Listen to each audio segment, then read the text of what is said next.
more publicized than this one was, and one of the reasons why we wanted to keep this to more of a process-oriented discussion before we dive in. That's one reason why we wanted to discuss the process and get to know each other, and then future meetings will follow the same format. They'll be open to the public, but work group, council staff, and then any members of the public or that the work group would like to invite to participate, you guys can sort out amongst yourselves how to do that. But we'll keep this basic format of panelists and attendees. So unless there's anything, Lori, please feel anything. Yeah, I'd like to say a few words, and then I want to start with introductions. So, Tommy and I are on the same page. If you have any questions, I would suggest if you feel comfortable, email me, CC Tommy, or vice versa. We're really trying to do this together. And this is only to help all of you come to hopefully a compromise. That would be ideal. But Tommy and I agreed after this meeting, we're really going to step back and more serve as oversight and monitoring. And the two co-chairs will take control. And, why don't we just get started, I think, with introductions. Jeff, do you want to say something before we begin? Yeah, that'd be good. Yes, sure. Jeff Zients, for those who don't know me, I'm council staff. I do the zoning work for the county council and the committees. So as you get to making recommendations, I can help research them if that's necessary, but I could certainly help draft what people want, and hopefully we get to drafting so that the council is clear on what you guys are recommending. But after this, I'm sitting back until I'm spoken to, so I'm listening from here. And I should mention, because I don't think I said this at the outset, my name's Tommy, and I work for Councilmember Hans Reamer. Lori Edberg, I work for Sydney Katz. Doug, why don't you go next?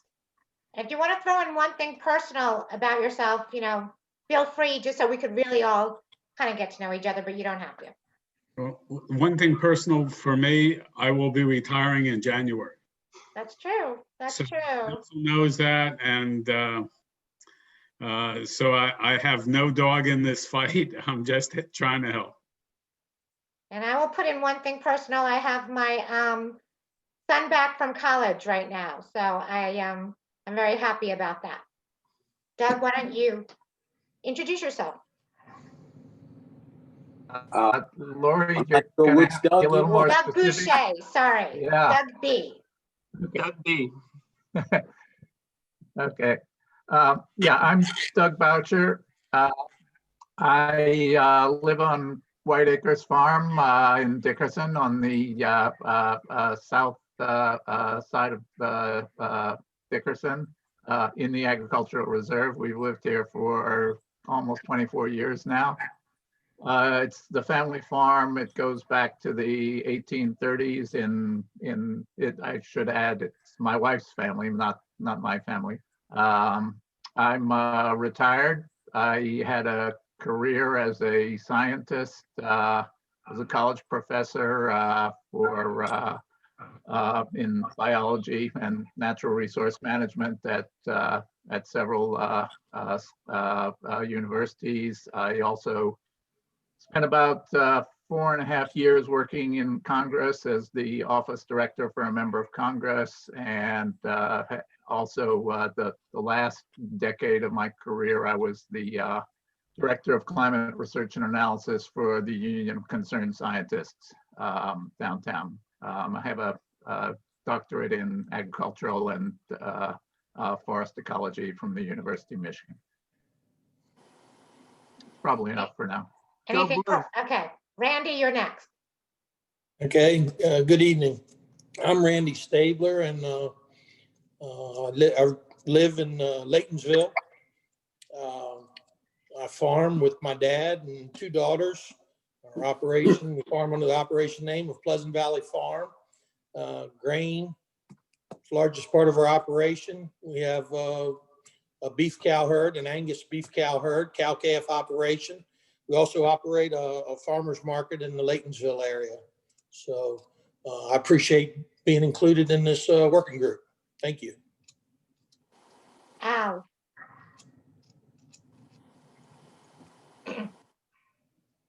You're on mute.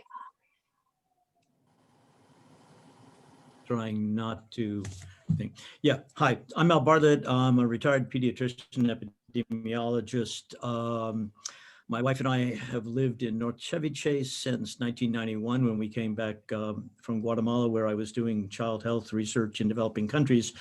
But since that time, my focus while I was working was on children's health in developing countries. And so I worked for 20 years as the lead for the US government's what was called the Child Survival Program, basically providing basic healthcare to kids in developing countries.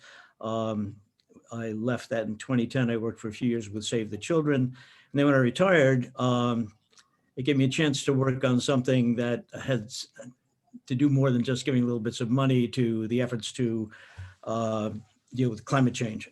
So I've basically become focused on moving off fossil fuels to clean renewable energy, partly because of the health effects of air pollution and other things, but really because of the impact of climate change on children's futures, which is something I know we're all aware of. So I have, I work with both Sierra Club and an organization called Physicians for Social Responsibility. My focus has really been largely on solar. I've been in a couple of legislative consultations on solar siting. I was the Sierra Club lead on the Clean Energy Jobs Act in 2019, which we successfully passed. I am a member of the Net Metering Working Group, which is the PSC-led group that has developed the regulations and the implementation arrangements for the community solar program. And the best part of it all is I really have done a lot of work, and I appreciate the opportunity like this to work with local governments and local communities to find reasonable ways to build the clean energy that we need. So I'm looking forward to these discussions. Franny.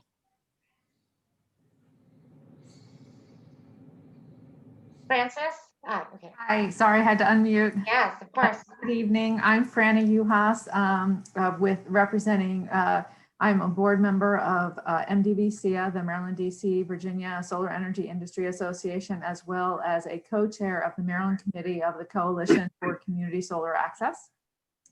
And I have been working in the solar energy industry.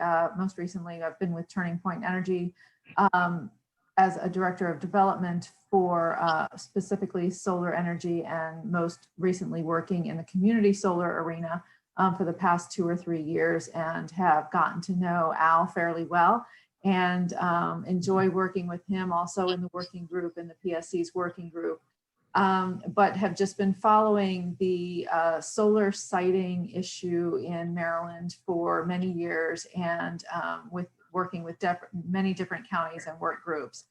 Let's see, little known fact, I guess, well, it's Finally, somebody, okay. no, Yes. well-known fact is that I was one of the first recipients of the solar grant back in 2005. So I've had a little 3.2 kilowatt PV system on my roof for 15 years, and it's still generating kilowatt hours. I love it. So an early technology adopter. And I also, up until about 2 or 3 years ago, when they stopped the program, raised oysters for the Chesapeake Bay Foundation. Okay, well, that's very cool. I was hoping for something non-career personal, so that's very cool. Thank you for putting that in. Doug L.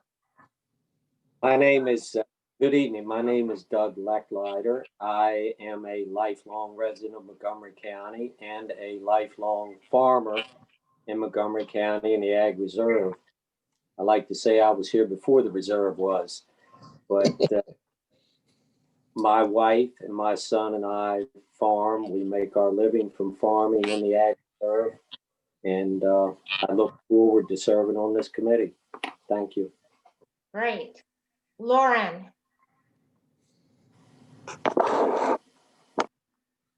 Hi, I'm Lauren Greenberger, and I also live in the Ag Reserve. I have a small farm that is leased to a beef cattle farmer who's been doing this for several generations. And for 25 years, I worked in public health, sort of similar to what Al did, international development, primary health care, operations research, developing healthcare systems to make them more efficient and effective, mostly in Africa. And retooled a few years ago and became a landscape designer. And that's what I've been doing for the last 5 years, and do that. And but I am currently president of Sugarloaf Citizens Association here in the Ag Reserve, and we advocate for all things agriculture and open space here, and work on issues to promote and protect this incredible part of the county that was designated an agricultural reserve 40 years ago. I love your landscape designer. Wow. Leslie. Hi, I am Leslie Elder. I am the Mid-Atlantic Director of the Coalition for Community Solar Access. I don't live in the Ag Reserve, and I am originally from out west. There's a little something personal for me. Okay. I am a 4th generation farmer on my father's side and 6th generation farmer on my mother's side. Wow. But I now live in Philadelphia, and I never thought I'd like the East Coast, which is really strange for me. And on our land, we grow soybeans, corn, and we also grow wheat, which I miss desperately living on the streets of Philadelphia. And I'm so honored to be on such an astound panel that I cannot compete with. You guys are pretty impressive. Welcome. And last but not least, Caroline. All right, can you hear me okay? Yes. Good, good. Well, hello all. I'm Caroline Taylor. I live with my family in the Ag Reserve, south of Poolesville. It's a very small parcel, 3 acres, grow food for ourselves. I am the executive director of Montgomery Countryside Alliance, which is a 501c3 that was started in 2001 for the sole purpose of battling back the outer beltway that would have bisected the reserve, and many felt would have been created great pressure and detriment to the reserve. Background, I did work for a number of years for the National Wildlife Federation. Concentrations there were in environmental litigation, Endangered Species Act, wetlands, mining reclamation, and climate change. We were one of the first organizations that got one of the first reports on climate change effects, which read like a Stephen King novel. Since that time, I have, since I left the National Wildlife Federation, I've concentrated my efforts here locally, making sure that the reserve lives up to all of its promise with regard to farming, food and fiber production, biodiversity, clean water, clean air, all of the things that the folks had the foresight over 40 years to put into place when they designated the reserve. Our organization has served on a number of groups. I'll keep it short. Zero Waste Task Force, the Compost Working Group. We had members on the Climate Change Working Group that was appointed by the county executive. We are advisors to the Friends of 10 Mile Creek, and we helped start the Montgomery County Food Council. Our land link program to date has at least 600 acres of land in the reserve with new and expanding farmers who are eager to grow more food that ends up on our table, more fiber that ends up in our products here. And I, like others, I'm just glad to be able to be part of this conversation so that we can do the very best moving forward with how we deploy solar. So thanks, Tommy, for convening the group. Great. I think now we're ready, Tommy, to pick 2 co-chairs. Yes, and Lori and I will not be doing that. That is now your task to do so. And so we'll, I think what might be, I guess we'll just open it up, and if anyone would like to nominate someone or themselves, we kind of have 2 natural groups here, 4 and Yeah. 4. So you know So- which group you're in. Tom, we would expect one from each. And so, if anyone would like to make a nomination, the floor is yours. Tommy and Laurie, if I could, this is Yes. Randy, and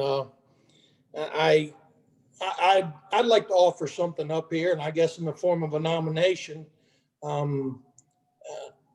As we have all the 4 different groups here, I'd like to nominate 2 co-chairs, and Doug Lecklider and Caroline Taylor.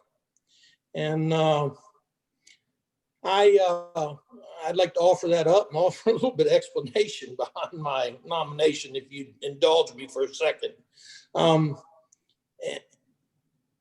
Doug has been a lifelong friend of mine, as well as a co-farmer and neighbor. He's led some other groups in the county, and I think he would be a great facilitator as we move forward in this discussion. Caroline, with all due respect, I'd like to nominate you as co-chair, and I already know that I'm probably going to field some phone calls from some of my ag constituents tomorrow, because agriculture and Countryside Alliance and preservation have not necessarily always been on the same page. But in this case, as we talk about this ZTA and climate change and solar and industry, I think it's showing the openness and transparency that needs to happen here in this working group. So I'd like to offer those 2 up as co-chairs, and as a nomination. I guess that's what we're going to do here. I don't know how we formally go forward, but I'd like to offer that up. Sure, and I think I think it would be appropriate now for others to comment on that. We actually had both of Caroline and Doug in like the same group, where Tommy and I kind of, Right, had I mean, 4 people. So Yes, I would agree that it would probably behoove the task force to choose one co-chair from each, Well, from to me, block. it's a working group of 8 and four groups, and we're asking for 2 co-chairs. I don't know. I don't have a segregated there. I'm looking forward to all the information being put up on the table. I'm interested in hearing what the industry has to say, what the people, you all have segregated them into agriculture, preservation, industry, and environment. I personally feel like I could fit into any of those groups. So I still offer those 2 up. okay, and, yeah, I hear you. I feel like I could fit. I feel like Doug and I both, or maybe any of us, could fit into any of those groups if we wanted to. So I'm not dissecting the group. Okay. Okay, well, let's open the floor to people's Yeah. comments on that. Yeah, Doug? And then Al. okay. Yeah, I certainly think that any of the 8 of us could be co-chairs of this. But I do think we should recognize that, basically there are 4 of us who've been in favor of the ZTA as it came out of the joint committee, and 4 of us who have opposed it as it came out of the joint committee, and that would make most sense to have a co-chair from each side of that. I think that'll make our working together go better to have that sort of thing. So I wouldn't presume to say who should be whether it should be Doug L or Caroline, but I would hope we'd have one person from the pro ZTA side as well as one of the co-chairs. Are you nominating yourself, or are you interested in this, or? It doesn't matter. No, actually, if you want a nomination, I would nominate Leslie because I know Al has talked to her and she is willing to do it. I see. Okay, Al was next. Were you going to say the same thing? I'll just second that nomination. I think Doug's right in terms of finding the balance that, that we. That's what Tommy and I were thinking, but I mean, it has to be up to all of you, but that's what Tommy and I had in mind. Yeah. So I'd be thrilled if Leslie would serve as the other co-chair. Whoever.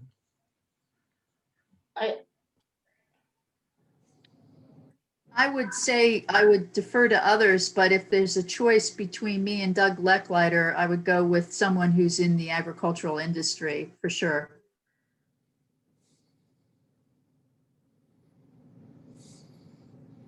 I don't know your background so well, so meaning you, Caroline? Did you not hear me? I was saying that if the choice is me and Doug, it ought to be Doug, as he is Okay. All right, they are, after all, the people who are going to be most affected by what we decide. Okay, so besides Randy, what Randy's saying, I'm hearing Doug and Leslie. I'm hearing the same thing. Is there any other comments from the work group on? I mean, Randy, could you live with that if we did Doug and Leslie, or do you have very strong feelings? Oh, I don't know Leslie that well, and not to take anything away from her, and looking forward to communicating with her and learning more about her as we go forward on this thing. And I believe it was Mr. Boucher that said this, the agriculture community, and I think the preservation community, is not opposed to alternative energy, not opposed to solar. As this ETA has come about, and in these times that we're living in today of the pandemic and virus and being able to communicate and, meet together face to face versus this, it's been trying. And so I struggle with the fact that we're already dissecting this working group. I'm looking forward to information being put up on the table so that we all can collaborate and learn and go forward and offer up some good thoughts. And the co-chair position, I think, would really be helpful, just not that anyone would have less of a part to play, really, but just sometimes it's helpful to have like one point person. Like if I need to get in touch with, instead of getting in touch with everybody, for Tommy and I, we know we can get in touch with like 2 people. Sure. Right, and to lead the meetings. I mean, but there is you don't get more powers being a co-chair than you do a working group. You get more work, so should consider that when you're thinking about this. But it's just a way to kind of give the group some more structure and to allow Lori and I to step back and hand the reins off to the work group itself to conduct the meetings. So, does anyone else have any comments on the co-chairs from the working group members? Let's try it with Leslie and Doug, and if it's not working out, then maybe we won't have co-chairs. How about that? Well, we haven't. I mean, is this how this is going to be done? Are you all going to select them then, Laurie and Tommy? I just is this thought working group selecting them? All right, okay, I'm gonna stand back then. Okay, you guys select the two co-chairs. I don't know. I mean, to me, I don't really know what the formality is here to do that now. I don't know whether the 8 of us vote or how we do this. So, and I mean that sincerely. right. So observing, even the lightest Robert's Rules of Order, a motion had been made. You made a motion, Randy, with 2 people. There was a discussion. Do you want to modify your motion? We can act on that, and then there can be a second motion for the second person if we want to do this more formally. I think that's a good way for us to proceed with loose Robert's rules, Carolyn. So Randy has put a motion on the table, and there has been a friendly amendment suggested to Randy's motion, and so the proper way to do that is if Randy agrees, Randy needs to agree or disagree with the friendly amendment. And then if he agrees to it, then there's would be, technically a vote on that, but hopefully we can do that by consensus. So Is the amendment to replace one of my Caroline co-chairs with with Leslie? What is the amendment is to replace Caroline with Leslie, the friendly amendment. What do Like we with the vote county on first? council. No, so there's no vote. There's no vote yet. Randy has been offered a friendly amendment, and he's going to decide whether he accepts that friendly amendment or not. Okay, I'd like to see us vote on my first motion, if we could, please. I think, yeah, right, let's do that. Okay, so well, I guess we can call the roll. Or 'cause I can't really see everyone. Let me see if I I can. can see everyone if you want me Okay, to I call. wasn't in gallery view. Oh, So yeah, all those in support of Randy's motion, please for raise your Doug hand. and Caroline. Tommy and What do I you and Jeff are obviously not voting. What do you want us to do? Raise our hand? or Raise your signify- hand. Please raise your Raise hand. your hand. I see 1, 2, 3, 4. Yep. Surprise. All those opposed, raise your hand. And I see 1, 2, 3, 4. All right. So the motion does not carry. I Someone said, else can put a motion on the table. well, I'll offer up the friendly amendment then in light of Okay, the yeah. vote, if you want. Okay, now if we're following Robert's rules, there would be discussion on that amendment. So if anyone would like to speak on that, What is it?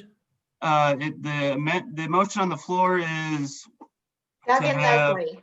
Leslie, Doug and Leslie. Doug Blacklighter be the two co-chairs. So Yes. I offer only the following in terms of discussion, and that is that I did take note that I think Lori said, let's see how this goes. If it appears that anyone is, too heavy in their co-chairing or what have you, or not helpfully facilitating, then we can revisit. But I'm perfectly happy. I think Leslie and Doug will do just fine. And so I'm saying it preemptively looks good to me. I guess I'd like to hear It that. seems balanced. I'd like to hear if Doug and Leslie are both interested in being co-chairs. Yeah, I think they are. Did Am they I say wrong? that? Doug. Doug and Leslie, please tell us if you're interested in being co-chairs. I would be Great. proud to serve. Thank you. Leslie? I as well. Okay, there you go. All right, well, we should, Thanks. since we're kind of taking a formal route here, let's, unless there's any other comments on the motion, is there any other comments? Just Okay. one little comment, Sure.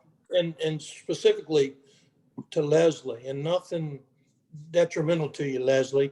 One of the reasons, though, that I did what I did is I feel such importance that the people that are living in the ag reserve are represented here, and I want you to know that. So my only comment. Sure. Good point. Absolutely. And I am absolutely aware of that. Okay. So I put it up front. Okay, so there's a motion on the floor. All those in favor of Randy's motion, No, raise your hand. yes, that's right. Excuse me. Okay, 1, 2, 3, 4, 5, 6, 7, 8. 8. Okay, All right, that motion nice job. carries. Ooh, And- we got and the Lori- first order of business done. Yes. Lori, just to point out that just for our folks that are watching, they have had a number of questions in the Q&A. I want to make sure that they feel answered. There were some questions about not knowing who, is there going to ever be a list of participants for folks to know who are watching? So that's been a series of questions on I Q&A. was not planning on putting a list of participants together on who is watching. No. Is it not a function of Zoom to Oh, allow? yeah, anyone I think can see if they go into participants. No, apparently that's not true of the, Oh. if you are a participant. you can't see the other participants right now. I have volunteered to ask IT about whether we could correct that Right. for the next meeting, but I sure don't know. I'm not the IT person. But maybe off the recording, there's a way to save the list of participants and post that somewhere. If the participants want to be listed, could be they don't want I to be mean, I listed. think if you sign on to this to be a attendee, you should, the presumption is that your name would be associated with it. And sometimes it's not a name, sometimes it's a phone Yeah. number. So, Right. People list themselves as participants however they wish. Well, a workaround, not to be too heavy in the chat function, could be, and I've seen before, where someone says so-and-so joining from so-and-so. And so that's another way to get people who else is on. I'll see what I can do. I'll Yeah. take that on. Al, Yeah, hi. I know we probably want to move forward with the order of business. I just wanted to appreciate Randy's perspective, and when he said that, he was looking forward to getting to know Leslie and so on. I would like to think that's why we're all here. I think that is the underlying premise of this exercise that we're trying to go through, to learn about each other as much as, and certainly to learn from each other. We've had, I agree, I'm not so happy with this idea that we're on sides, because I think we're trying to be on one side. But we've all had conversations with our colleagues and stakeholders and so on. And one of the things that's become very clear from the conversations that I've had with the people who are, I guess, on our side, if you will, is that we're not looking for a win. We're looking for a win-win. We're going to seriously try to find ways to work together to do the best that we can to take everyone's concerns and interests into account, find a way to respond to climate change that we're all worried about, and to build the renewable energy that we need, and at the same time preserve the importance of agriculture, and make that, to the extent that we can figure out how to do that, see if we can make that part of what we're trying to do. But this is going to be a learning exercise for all of us. And I think I just appreciated Randy bringing that perspective in right up front. and let me point out Thank that you. Tommy and I haven't done this before either. So please forgive us if we make some mistakes along the way. We haven't done a group like this before. So we are also learning, and we're trying our best. Yeah, just to underline that, I believe, this is the first group of its kind, since I've been working at the council, that is going to be meeting virtually. And so, I think extending grace to everyone as we move forward, I think should be a good orienting principle. And so, all right, so is there any other, so we do have a couple other orders of business, I think, that we wanted to put before the group. Right, some ground rules, outside participants, meeting schedule, and publicizing the meetings. Right, so I guess we can start with the schedule. So first off, there are dates that we have assigned for this work group to meet. As I stated earlier, you can meet more often if you so choose. So I'll put that question to the work group now. Anyone like to say, we'll take silence as you're good with the meeting dates as is, and those meeting dates are when Tommy and I will be on with you. I think what Tommy means, if you want to meet more, you will have to, arrange it. Right, and we can help you technologically do that. But I think everybody's looked at the meeting schedule, and if there's no objections to it, we'll just stick with it. Perfect. Okay, that would be the easiest thing. All right, And, that's good. the next thing you got there is how to publicize the meetings. And I think that's pretty important. I heard a lot about that today. I'm Yes. sure you got a lot of emails today, and maybe there's a better way to get this information out and have more participation or viewers. We are going, that's why tonight's meeting is organizational in nature and not substantive, because we're going to do a press release. So everyone will have a fair notice of the Zoom meetings, and they could listen in. You know, attendees are really just expected, obviously, to listen in. The work is happening with the panelists. Yes. But Yeah. yes, so that's why tonight's just getting ourselves organized. I think Exactly. there's a lot of interest in this subject, obviously, and you know, if we can get the word out, people may want to listen. Sure. And so just to let you know kind of more what, you know, we're suggesting, obviously this is, you know, we would really like your thoughts on this, is after this meeting concludes, we would put out a press release that has both the dates and how to, for the public to register to attend. And then we would also be sending out an email directly to everyone who's written into the council, in addition to the press release, letting them know what the dates are and how to attend. So those are two things that we're immediately thinking about. But of course, you know, we're open to other ideas, and obviously you guys have, you know, your own networks that, you know, if we can help, you know, produce content for you guys to use, or, you know, let us know. You should not give out your panelist links to other people, though. That I will say. If you want just an attendee link for people in your network, we can give that to you. May I ask a logistical question? So since this is organizational in manner, but we're also trying to get to substance and develop amendments, I think it's kind of hard at this moment to be able to determine whether we're going to be able to accomplish that goal in 6 hours of time frame. So if we are to need additional meetings, it feels pretty, if you're doing a press release and then sunshining that with the public, what are the needs and requirements that you all would need in order to put that out to the public in a time frame that is appropriate if we were to call additional meetings, or would that need to happen after the last date?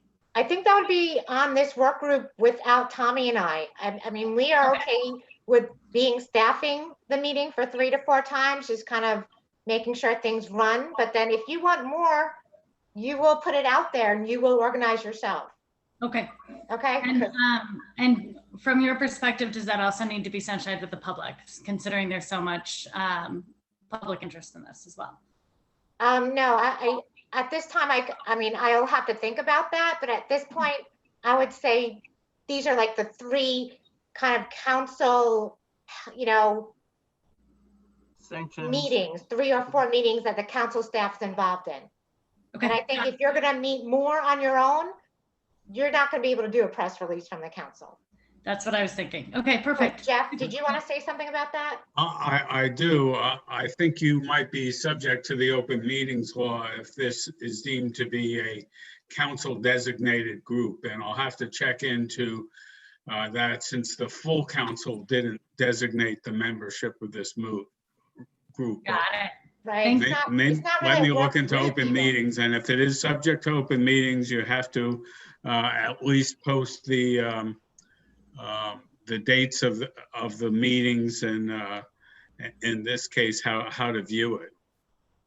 Okay, so Jeff will get back to us on that. That's a good question. Lauren? Well, can I back up there and make sure? Am I understanding, Mr. Zients, what you're saying is that if the council did approve this, then this working group does have to have it completely open to the public? Is that what you're saying? Oh, what I know for sure is that if the council created the group and designated the membership, then it is subject to open meetings, even though you're doing it on your own. In this case, it was not Right. formed by a resolution of the council. It was formed by at least two council members. So I'd like just a little opportunity to look into whether you are subject to open meetings. Since I thought we were just having the 4 meetings and we would provide the platform for it to be open and viewable, it wasn't a problem. But now if there are going to be other unstaffed meetings, we just have to make sure it's observable by the public and noticed. Which Okay. is part of the reason for my question, because I've worried all along in the amount of information that maybe this group's going to have to go through and dissect a little bit and massage and take in as to the time frame that this thing is on. And it's been a concern of mine, and I think some of the ag community, that this is a huge question. And so I of course don't have any problem with who listens in. I think it's great that it's all transparent. It needs to be that. So that's not a problem for me. It's just making sure that this work group does it in a proper fashion, and I worry about the time frame. And to Leslie's point there, I think we need to know that, because if we're going to entertain listening to other people, other bodies, other experts, other people with information, the next thing you know, time's going to get away from us. Right. Well, that latter question is up to you guys. I'm just worried about the Open Meetings Act and making sure we're compliant with that. But whether you need more time or not is not dependent on whether you make this available to other participants. It's how you wish to interact with everybody or everything that may determine that. I mean, I know Hans and Cindy did talk about 3 to 4 meetings, and this would wrap up by the end of December. Yeah, well, might I suggest that we stick with the meetings as they're currently planned, and then See what happens. and then after the first meeting, the first substantive meeting, we can reassess. Meanwhile, Jeff will do his legal research. Right. Caroline, I believe you wanted to say something. I'm sorry, I agree, Tommy. I think that that's the way we should proceed. I would say that for members of the work group, we can certainly conduct some conversation, especially regarding the things that are being uploaded via emailing and so forth, which I don't think would be any open meetings. No problem. That's not a meeting. Right. Yeah, lots of work gets done, outside the, 2 hours we have together. A lot can be accomplished. And I would suggest, in order to keep our meetings moving along well, if folks are wanting to bring in some other voices, it's possible that they could present, instead of taking up the actual meeting time, they could provide a written material or even a video or whatever themselves, telling what they need to tell us in a link that would be uploaded as well. So there are definitely ways that we can streamline this in order to keep to our meeting schedule and not violate the Open Meetings Act. So I would agree, Tommy. That's really helpful. Lauren? Yeah, so can I just suggest, I concur with what Tommy and Caroline just said. I think, we see how it goes. And if we need more time, then we'll, ask and discuss and negotiate that as we get toward. I mean, right now we have 1 month to do this up to December 16th. So that's pretty quick. But the other thing that I'd like to ask is just another way to make this open to the public, and a public that isn't necessarily on any of our email lists, but is interested in the topic in Montgomery County, would just be to include it in the calendar for the council. If you can include it publicly on that calendar that we have these meetings, and then anyone who goes to the calendar can say, oh, that meeting's happening, that's interesting to me, and I'd like to just passively participate. I know you mentioned that in the email, Jeff. Do you know if that could be done? Because I'm just not familiar with what goes on the calendar or not. I mean, for the most part, what goes on that calendar are council meetings and not created committee meetings. The executive has a list of the citizen committees that he posts, but again, I'll ask the IT folk if they can post something on the council website for the scheduling. I mean, in any event, you want to at least advertise your other meetings that you know about now anyhow. But again, let me get to the IT folk and I'll ask how we can do that. Great, thanks. Doug, did you got the Doug. floor? Yeah. Doug Boucher. Sorry, Doug B. Boucher. Sure. I just Oh, want to sorry. agree with Carolyn and Lauren that, you know, we have a lot of ways that don't require a formal meeting to get input from others, including submitting written documents, PowerPoint presentations, videos, that sort of thing. So I think it's a short period of time that we have for our formal meetings. But my experience working in Congress and with Congress at UCS is that sometimes time pressure is necessary to get a group of people to reach some compromises and get their work done. So I think let's try with the 4 meetings we have scheduled. If we need to schedule others, let's do it. But the council does need for us to report back by early January. And so, we don't have the ability to take a lot more time to consider this. Thank you. I'm the one that kind of raised this question, and I'm perfectly fine with everything that all of you all have said and proceeding forward along those lines. And once again, I just want to make sure that we're not doing anything that we're not supposed to be doing. In light of the timeline, though,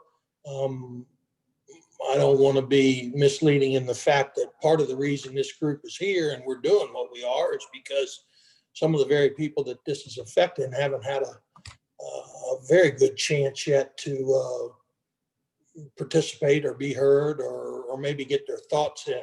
And if they have, they didn't do it or whatever the reasons are, but that's obviously somewhat of a question. And that was my only point, but I'm fine with going forward with the schedule and everything. And we'll see how it goes. Yeah. Tommy, what else did we have on our list for this evening? So we I have got- ground rules. Yeah, I mean, I think I would just, I would just open the floor to any other kind of how we should formalize any kind of the procedures. It sounds like we've got general agreement on the schedule, or at least a plan for the schedule. We've got agreement on how we're going to publicize those meetings. The council's going to send out a press release, and then we're going to email directly everyone who's written in. And then we're going to look into the council calendaring, putting these meetings on the council calendar. And then, I think one other question for the group is, outside participants, we've touched on it a little bit. Sounds kind of like it's going in one direction but let's I guess put that to the floor. How do you want to handle that? I'm sorry, Tom, what was the question? Oh, sorry. So if, there are outside voices that, certainly have important things to say about this issue that are not, directly represented on this work group. And there has been some desire, in informal talking about this, of bringing some of those voices in. And, I think the work group should think about how and talk about how they want to allow that input into these particular meetings. And, whether it's just going to be the 8 people and people are allowed to, upload documents to the Google Drive, or whether you want to set aside, meeting time for external participants, or if you want to just handle that on a case-by-case basis, you know, based on requests from individual work group members. Looks to me like we have a couple options. Those people that want to be heard, they could come through one of the 8 of us, get their information to us. Or the other option is, has been discussed, perhaps let some other people have a direct voice. So that seems to be our choices.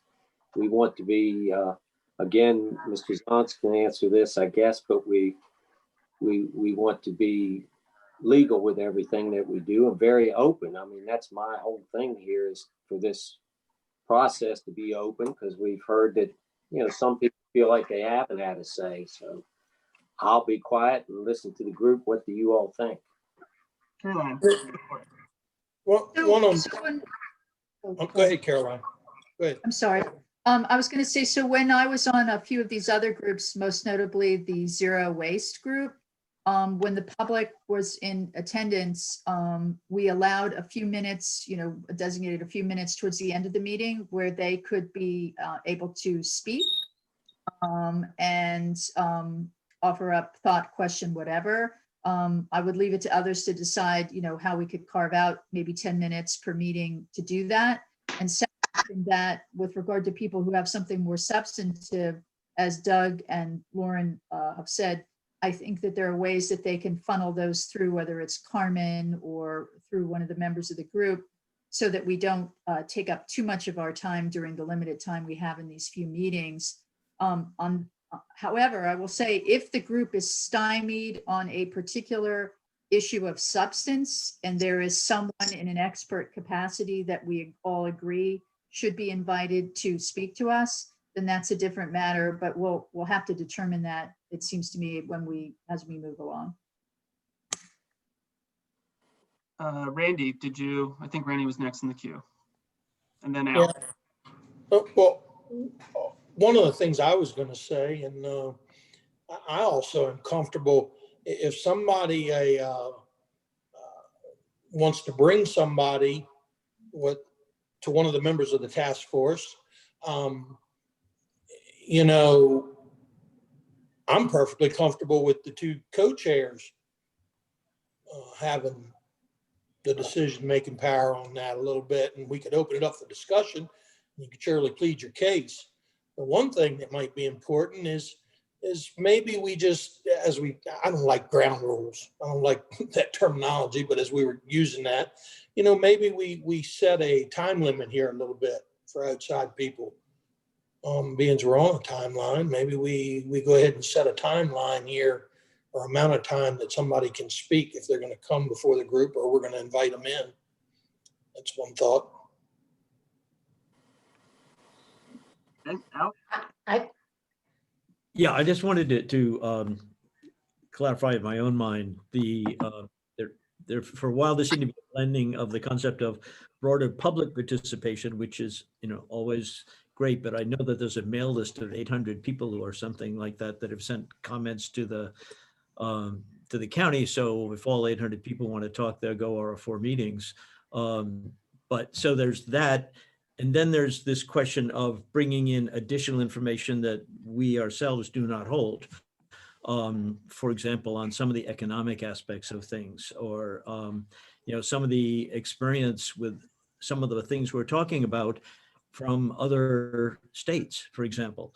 And that would be an expert opinion, or someone who has information to offer that we do not hold. So I just wanted the procedures about that would be, in my mind, different, but I just wanted to get clear that it seems that there may be places where we as a group would agree that we want some additional information and could invite those. I would actually like to see that kind of participation be live, so we could actually interact with it. We can ask questions. Well, I was going to tell you that I could promote anyone, since the CAT's office is hosting this Zoom. I could promote anyone to a panelist just by clicking a button. So anyone who's attending now, if you wanted to hear from them, I could click something, you could hear from them, and you could even see them if I promote them to a panelist. So that's no problem. But this would be someone who probably isn't participating right now because they may even be in another state, or they may be, an expert on something, but they're not tracking this particular, but we have questions that they can help us answer. And so they would be experts, essentially expert witnesses, if you will. So we would have to add them and then you could bring them in, right? Yeah, I can. Work. Yeah. But my point being that I think we need to have a definite procedure for that kind of expert input, how that's going to work. And then if we want to have additional, as someone suggested, some time at the end for, I don't know how you would select among the 800 people, but, for people to make public comment. But they're two different things, I think. They're both important. Well, I might make a suggestion, kind of a blend of what some people are talking about here, is that the co-chairs, when they're developing, one of the jobs of the co-chairs is going to be developing the agenda for future meetings. So I think it's a good role for the co-chairs to, make that, segmenting off a chunk of time to, for outside experts if they deem that necessary. How does that suggestion sound? Everyone okay with that? Seems so. Yeah. Okay, good. Okay. And yes, I think Caroline's idea is a good idea of reserving some time at the end. Yeah. It's not my opinion that matters, but I think that could be good. So when the co-chairs are developing the agenda, it might be good to keep that in mind. And you can, just to, of course, this, but you can email each other. You all have each other's email, addresses. So there could be a lot of email chatter between meetings. No tweets. You can do what you want. Okay, no tweets. No. Some of us are too old to tweet. Right. Okay. Okay, and then I think, those are kind of the things that we thought, unless Lori has something else to suggest that you guys should make a decision on now. Those are the things that we thought would be good to start it off. So I think we should reserve Doug a little has a bit of time here for open Doug. discussion, or if there's any other things that you would like the group to consider in terms of process. And then we can wrap this up. Doug, did you want to say something?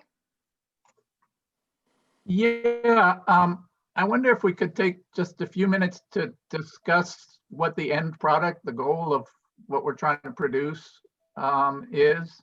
I know we've been given a little bit of guidance from the council that they'd like to see a report in early January. I guess I'd like to just add a couple things that I hope we could agree on in terms of the kind of report we try to get to them. I hope we can, first of all, tell them that we have at least a certain number of amendments to the ZTA as it now stands, that we unanimously agree on, and that we recommend that they put it into the ZTA. I don't know if there'll be anything we unanimously agree on, but I think we should try for that, up front, and then put those things into the report. And then secondly, things that we discussed that have majority support, but not unanimous. I would hope we'd have a ability to put in both the majority and one or more minority positions that explain why people liked it and why people didn't like it, and so that they can get a sense of, well, there was a majority, but there were some people who opposed it, and hear what both sides say. So I'd see that as the kind of end product that we come up with, sort of two parts: the unanimous agreements, and secondly, the majority agreement.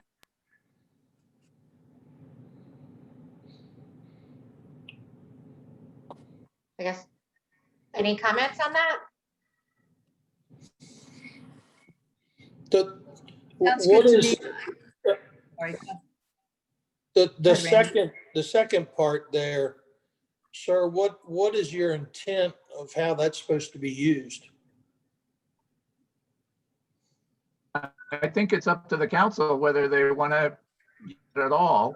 I mean, certainly we don't have, any power to tell them what they're going to do with our recommendations, but at least, if they have, if they have a sense of what there's unanimous agreement on, I think that'll help encourage them to do it quite a lot. If we have majority and minority positions stated, then they can assess them and decide whether they think those things are worth taking up or not. So yeah, it is up to the council. We don't have the ability to tell them what to do with our report. Tommy, do you know, Hopefully they will take it seriously. I imagine they will. Tommy, do you know the date of the vote for this? No, we don't have dates scheduled yet, but the I thought it general was early thinking January. is a committee work session in the first half of January and a full council work session at the end of January. Go ahead, Carolyn.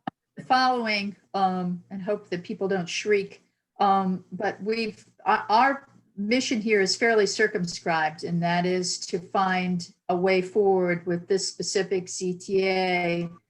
But I would offer, given how intellectually agile the group members are, that in addition to those potential amendments, that we consider offering some suggestions on companion actions that the council may take in order to achieve the end, carbon neutral, et cetera. So I think that this group would do well to use that. Yeah, let me clarify. I definitely agree with that, Carolyn. Okay, very I good. think we should make recommendations both for the ZTA and for other steps they ought to take, which might be other legislation or appropriations or that sort of thing that could go along with it. I mean, that helps us come up with compromises where some things can be in a zoning text amendment and some things just legally have to be in other kinds of bills. So I agree. Give Jeff more work. This should be the goal of this group. Yeah. I always tell the council, not everything is zoning. You can't do everything you want to do in zoning. If you get into things like subsidies or payments, tax increment financing kinds of things that's reserved for the ag reserve, that type of thing, that's not zoning, but it is something the council can do.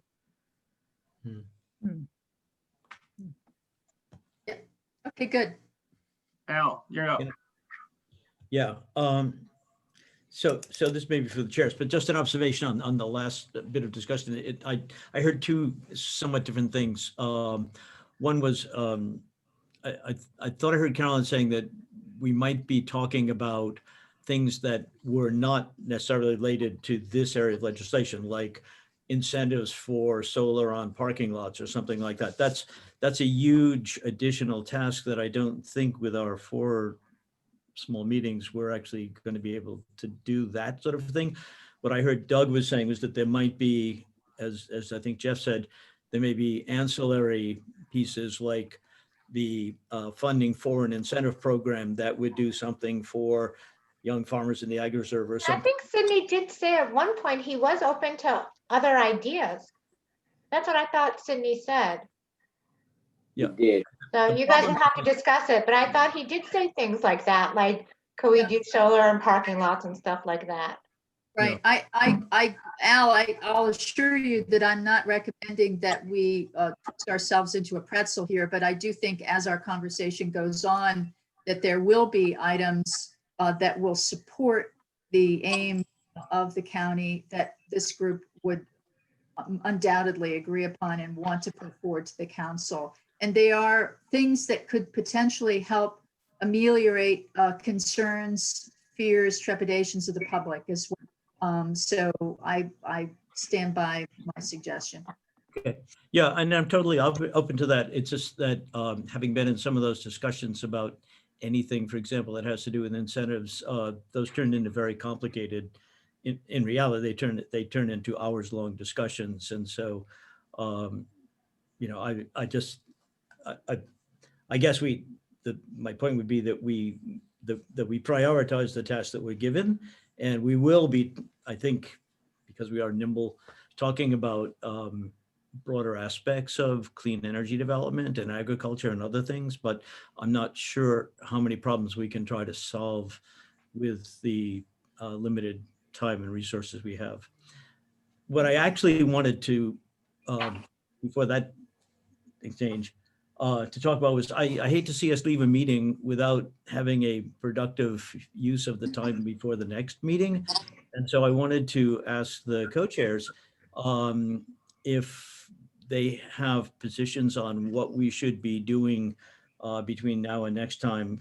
There are a fair number of documents now in the Google folder that we've been asked, and I don't know whether people feel that there are some gaps there that we should fill. But I think one thing is, are we assuming that we all hold ourselves accountable for reviewing all of the documents that are in that folder?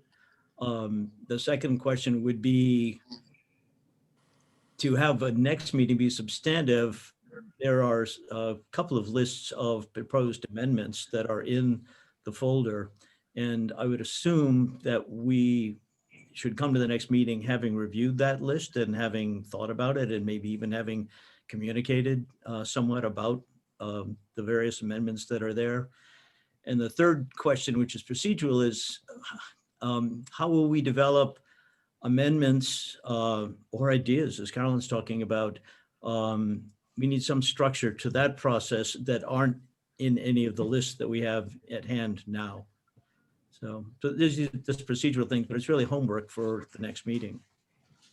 Can I make a comment on that also, Al? I've been thinking about, you know, where we're going and how what our purpose here is. And one of the things that maybe we need to know as we look at this ZTA and look at trying to modify it, amend it, make it better, or even look beyond it, what is the goal that the county has with respect to solar?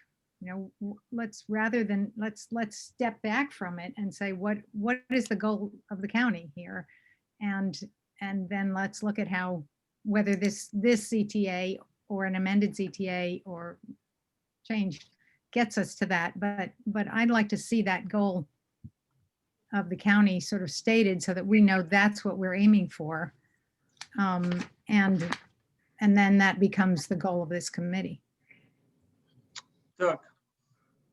Boost Doug Boucher, Doug B.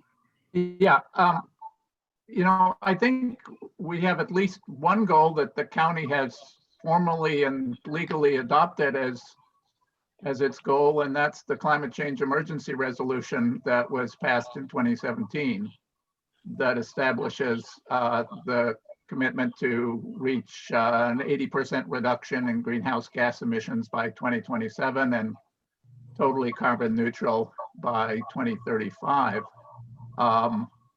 I hope anyhow that we would all agree with that. I mean, if there is disagreement with that, we can discuss it, but I hope we can take that as a basic framework of the goal that we all have to work within.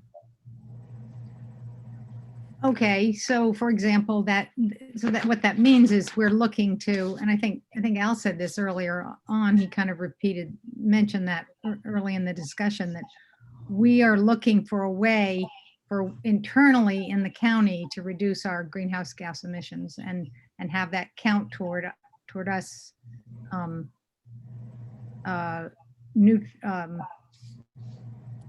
having 100% clean or 100% reduction in greenhouse gases by 2035. coming out of the county and from what we're doing. I think that's, yes, I think that's an underlying goal of the county. This work group is a little bit more specific than that. It is to work through and see if there are amendments to ZTA 21 and companion legislation that, as Caroline said, ameliorates concerns that the zoning change has arisen. So that is the primary task, but the underlying task is to, yes, get to zero emissions by 2035. Right, I would agree with that. I mean, that's not the main purpose of this work group. You know what Doug said. The main purpose, I think, is to find common ground and to have everyone be heard. I mean, that was especially important because we heard that a lot of people didn't know about the meetings and, you know, didn't have their voice heard. So that's what I thought this was about.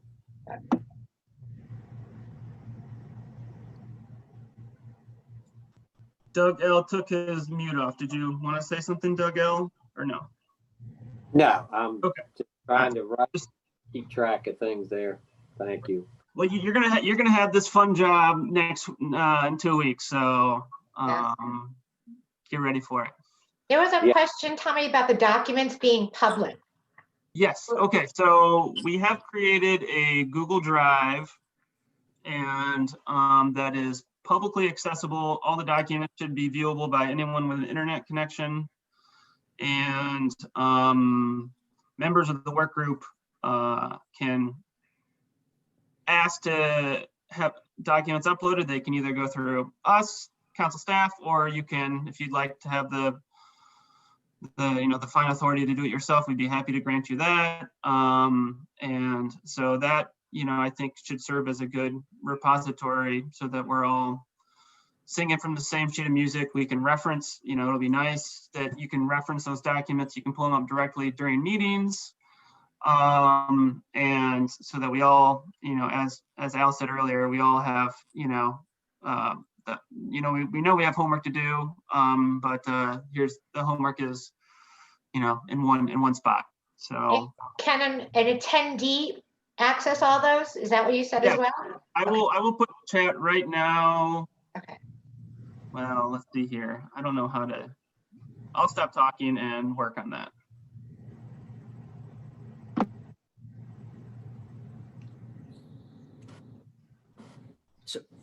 So can I just then, I guess we're getting ready to wind up, I guess. Just ask the co-chairs how they want us to come prepared for the next meeting, if they, to the extent that they can know that now. I mean, are we planning on discussing those specific lists of amendments? And would it be appropriate to think about any expertise that we might want to have join us that would relate to any of those specific amendments? Are those, I'm just throwing out examples, but I think we want to come prepared to get the work done at the next meeting, right? If I could make a friendly suggestion that maybe Doug and I could have a meeting to kind of structure the agenda itself, and then reach back out to this group and kind of address some of those things specifically to you, Al. Doug, are you okay with that? Because I don't know that maybe we know that answer at this moment. But I think for the preparation, I think you laid out a lot of really wonderful things, Al. So like if we can make a commitment as a group to go through all of the documents and make ourselves familiar with that. And then maybe Doug and I can kind of structure what that agenda would look like, run it by you, and then get you all as a group and get sign off on that, recognizing that we have a holiday in between now and our next meeting. Does that seem like a decent plan of action to you, Doug? Yes, it does. Thank you. Okay, awesome. Well, I would love to work towards the goal of being able to discuss the amendments. I just want to make sure that we can put together an agenda to get us to that point. The one thing that I would like to ask this group is if we all think that we could come prepared to the next meeting with our overall thoughts and goals of what the ZTA and maybe our concerns of what the ZTA are, both from a constituency base and then also just maybe a personal base. Does that seem like something fair? Yeah, one other idea is we did, Jeff would be able to, if you have any technical questions about the language of what's currently in the ZTA, I'm just volunteering Jeff something for right now. He'd be able to, if you're interested in in any technical questions about what's currently in the ZTA, Jeff will be available to give a short presentation or just answer questions at your next meeting as well. So. And pronouns always lead you into trouble. The ZTA right now is the ZTA as recommended by the joint committees, right, which was on the 1013 memo that I think is in that file now, Tommy? Correct. Yeah, so work off of that, because there were a lot of changes from the ZTA as introduced that the committee made to try to address some of the questions that it heard. Correct. Yes, I'd certainly recommend that everyone become familiar with Jeff's memo because it does a nice job of laying out where things currently stand. It's a good baseline, I think, for the group to understand.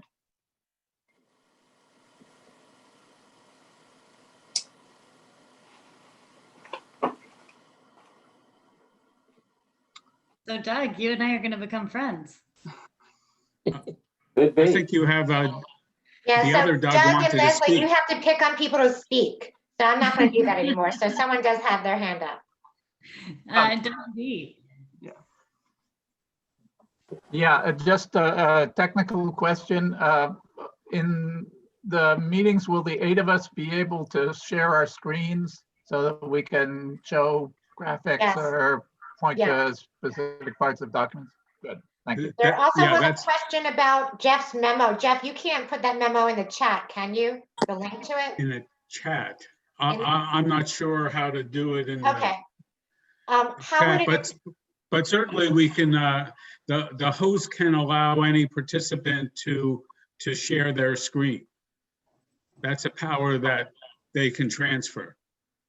okay. So if at any time you wanted to keep that memo or whatever else you wanted, you know, the list of comments / recommendations that Jeremy, Chris had, whatever it is you want to post, we can post that on the screen during a meeting. Very good. Caroline. Thank you. When we're done with the substance of this administrative discussion, I would like to exercise the suggestion I made a while ago, and that is to ask the co-chairs if they would be willing to recognize any of the members of the public who raise their hand that have any comments to make before we adjourn. I don't know if we should do that tonight since it's just organizational, maybe next meeting. Well, I would respectfully I don't want to get ask- into the substantive issues. I'm not suggesting substantive. I'm suggesting there've been a number of questions in the chat or the Q&A, and I'm just curious to know whether people feel that they've been answered or not. And that has to go with the administrative. I don't know if there's Caroline, no, that sounds like a good idea. Okay. So how do we go about elevating those people, or who do we elevate?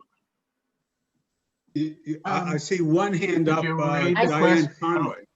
Yeah, I can allow her to speak, I think. So let me see.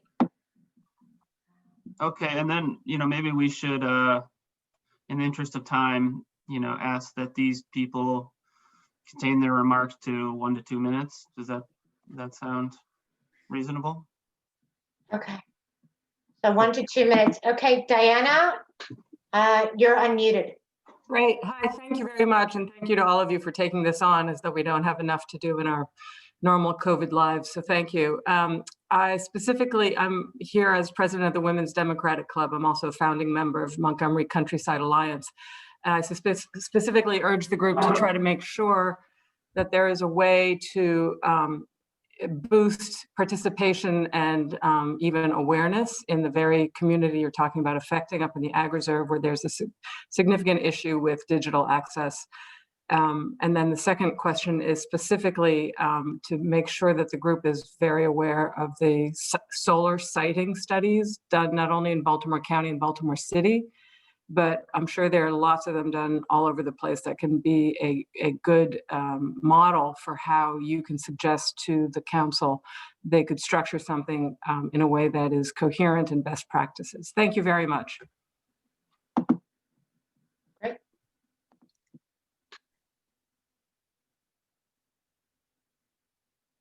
Doug, did you have like to make a Ask a comment? question? You have a question? Yeah, I have a question because I've heard this comment a number of times before, that people in the Ag Reserve have had trouble participating. And I'm just trying to figure out what exactly is meant by that, because of course I am in the Ag Reserve. I have been participating in this for many months, and I know lots of other people, you know, including members of this group, but including lots of others have also been participating and are able to do it. And I have the same technical problems as everybody else up here. You know, the only internet connection I have is by satellite, and sometimes that doesn't work, particularly on rainy days. But, you know, I have been able to testify. I have been able to submit written documents. I have certainly heard about the meetings and such. So is the point that there are technical difficulties that are preventing people from participating, or That's that what they I've just are heard. not There's hearing been about the technical meetings or not? difficulties, yeah. Go ahead. I just have to say, Doug, that I'm super glad for your experience. I myself, even on this Zoom, flickered out, flickered back in. There are people who can't even get the Zoom capabilities through the lack of internet. Some of them, we're some here south of Poolesville, we don't even have good cellular connection. So notwithstanding the success that you've had, there are a number of stakeholders, and that's the very reason why Council President Katz and Hans Riemer agreed to these additional sessions. So I think that's been asked and answered, and I'm looking forward to working as we move on. Yeah, I've heard the same thing. Thanks for the question, though. Okay, should we wrap up, or do we have more to do? There's two other people who have their hands up, so let's go. I'm sorry. Yeah, we can. Who is it? And I will try to get them. Do you know the name? Tina Brown. Tina Brown, and then Mike Scheffel. Tina. Okay, Tina, got it. Okay, Tina, you're unmuted. Mute myself. Thank you for recognizing me. I'm happy to participate in this session. I've been very concerned and involved in trying to understand this issue over the last couple of years as we all face the climate change question. The questions that I have are related to the current ZTA does not recognize the precious rich soils in the agricultural reserve and hold those aside, class 1 and 2 soils. Yes, it holds aside riparian buffers, but not prime soils for farmers. That would be exempt from solar industrial sites. Number 2, why doesn't this ZTA conform with required state-defined community solar projects? Those are strict requirements around the state. And we've talked to our partners in other counties, Anne Arundel, Howard County, Baltimore County, and they've all faced this with their farmland. And as Jeremy Chris pointed out, there's a lot of problems that come up. And this ZTA portends to be for community solar, but we haven't had anything in the language that reassures us that it would conform to that. It's kind of a loose and fast definition of what it would allow. And if in the AR, the agricultural reserve zone, it should require co-location for ongoing agricultural projects. Right now, it doesn't require it. It suggests or intends it, but it doesn't require it as approval of a project that would conform with the solar as an accessory to farming. These are three concerns I have that I don't feel are outlined. And then Laurie and Tommy, I have concerns with people that are on the panel that stand to make some, I hope this doesn't in any way color my comments, but I'm concerned about people who might make money off the ZTA. Why are they on the panel? It seems to me as a citizen and a resident of Montgomery County, these should be people that have no interest, self-interest. I have geothermal in our old house in Barnesville, 1780s house. So I'm very concerned about climate change, but I'm concerned about the motivations of everyone on this panel. Okay, thank you. Okay, one thing I will say to that is that Sydney chose some people to be on this work group and Hans chose some people. Sydney did not interfere with Hans's choice and Hans did not interfere with Sydney's choice. And they both ended up agreeing to the 8 names at the end of the day. So, all right, Mike Scheffel. Oh, okay, 1 second. One more.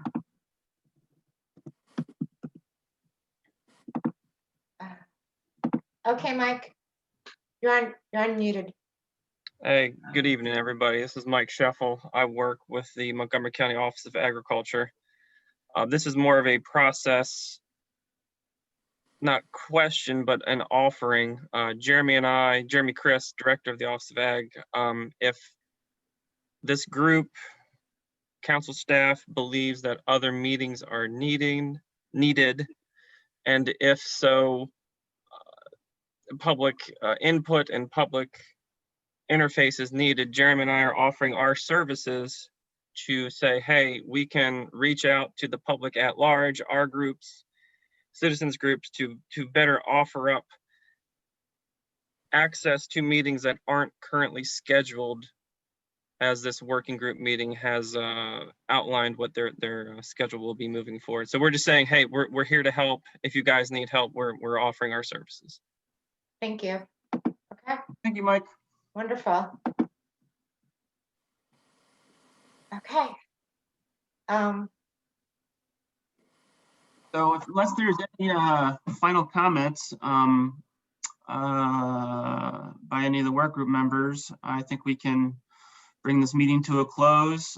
Just to kind of recap of, what the council staff's homework is. What I believe it to be is we're going to send out a press release with information on the following meetings. We're going to send out an email to everyone who's written in, and we're going to research the council calendar question, and then we'll do anything else you ask us to do in the meantime.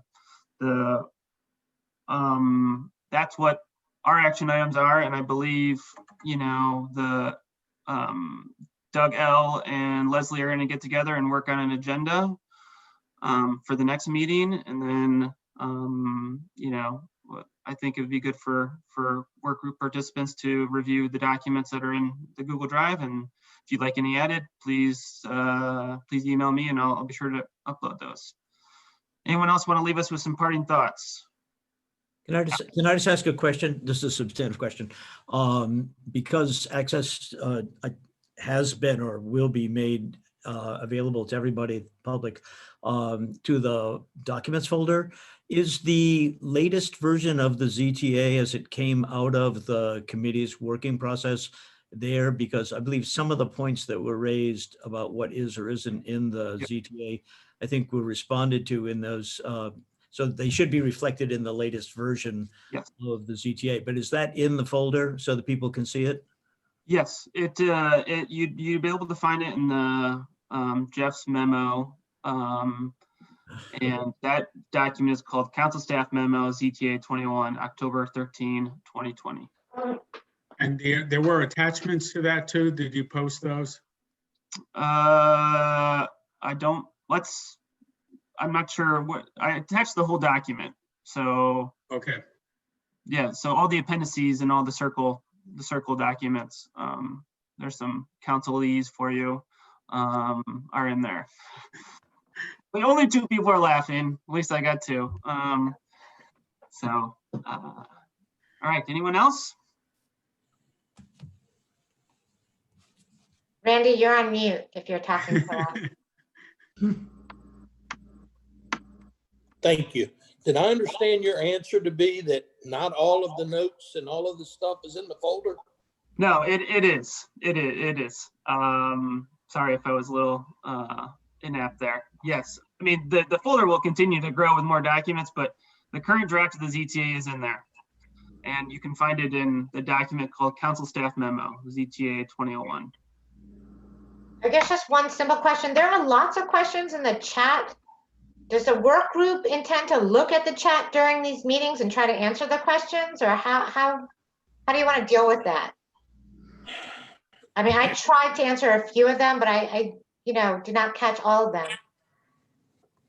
I think going forward, we will try to watch those questions. Okay, yeah, just the attendees will have to understand that it's really for the work group and, try.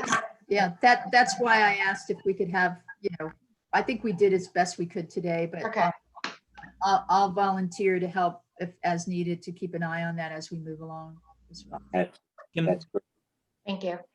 Go ahead, Doug. I've been trying to monitor the questions and the group has been answering some of them. You okay. people have been reading them to some degree. There are some questions, that are more technical, how do we service the people in the PEPCO service area when there's so little of the PEPCO service area in the ag reserve? That's a more complex question than I could answer in two lines of code. So I'm trying to help where I can. I will open up these calls at 6:25 for the following meetings. I will end them right at 8:30, just so you know. So you will need to wrap up at 8:30. Oh, that's good news.